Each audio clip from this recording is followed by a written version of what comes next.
بسم اللہ الرحمن الرحیم۔ دعاؤں کی قبولیت کے سنہرے واقعات، سبق نمبر 20۔ اے موت مرحبا۔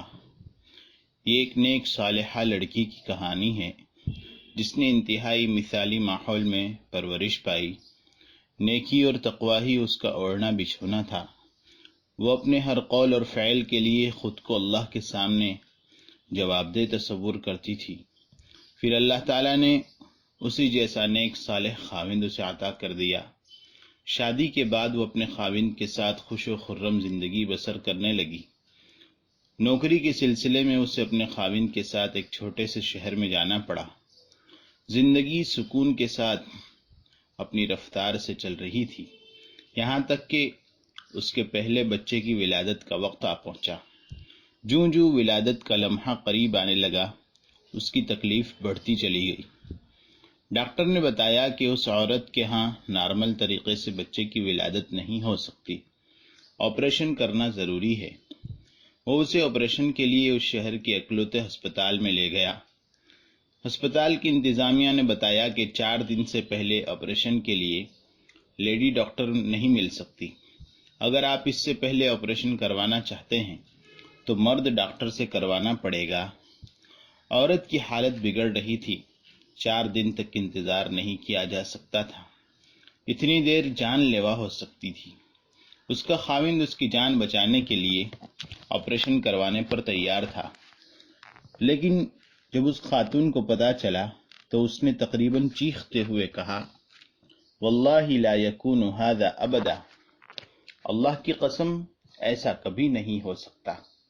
ایک غیر محرم مرد کے ذریعے میرے بچے کی ولادت، کاش میں اس سے پہلے مر چکی ہوتی، کاش میری ماں نے مجھے جنا ہی نہ ہوتا۔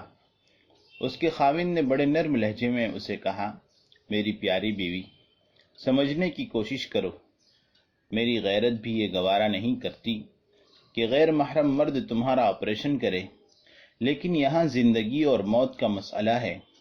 تمہیں پتہ ہے کہ ایسی صورت میں بہت سی مکروہات جائز ہو جاتی ہیں۔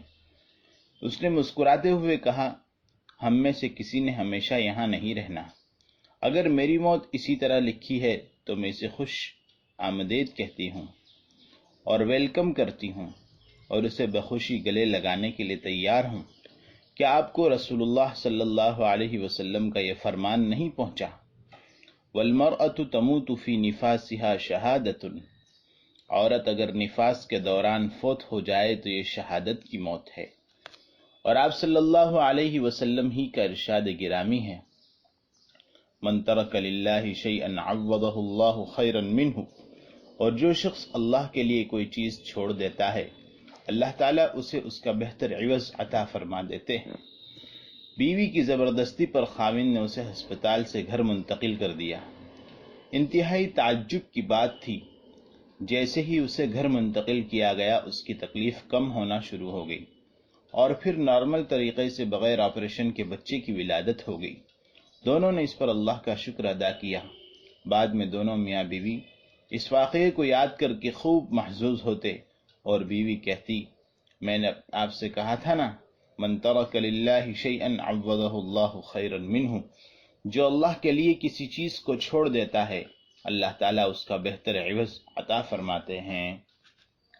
خانہ کعبہ کی ہمسائیگی میں بینائی کی واپسی۔ ایک عورت کی عمر 27 برس تھی۔ ایک حادثے کی وجہ سے اس کی بینائی جاتی رہی۔ اچھے سے اچھے ہسپتال میں اس کا علاج ہوا لیکن کوئی فائدہ نہ ہوا۔ وہ عورت ایک ہسپتال سے دوسرے ہسپتال جاتی رہتی لیکن ہر جگہ سے مایوس لوٹنا پڑا۔ اللہ کے کسی نیک بندے نے ان سے کہا، آپ لوگ یوں مارے مارے پھر رہے ہیں، اس دربار سے کیوں رجوع نہیں کرتے جہاں سے کوئی ناکام نہیں لوٹتا؟ آپ مکہ مکرمہ جائیں، عمرہ کریں، زمزم پئیں اور اللہ سے دعا کریں کہ وہ خاتون کی بینائی لوٹا دے۔ یہ بات اس خاتون کے دل کو لگی اور فوراً اس کے لیے تیار ہو گئی۔ اس نے خانہ کعبہ میں جی بھر کر دعائیں اور التجائیں کی۔ اس خاتون کے ایک قریبی رشتہ دار نے بتایا کہ ایک دن وہ بیت اللہ کا طواف کر رہی تھی۔ طواف کے دوران وہ گر گئی۔ جب اس نے اپنے حواس پر قابو پایا اور کھڑی ہوئی تو بیت اللہ اس کی نظروں کے سامنے تھا۔ اس کے رشتہ دار بھی اسے نظر آنے لگے۔ اللہ تعالیٰ نے اس کی دعاؤں کو قبول کر لیا تھا۔ محترم حضرات، آج اگر ہم بھی خلوص نیت اور سچے دل سے اللہ سے دعا کریں تو وہ ہماری دعا کو ضرور سنتا ہے، لیکن شرط یہ ہے کہ ہم خود اس کے قابل بنیں۔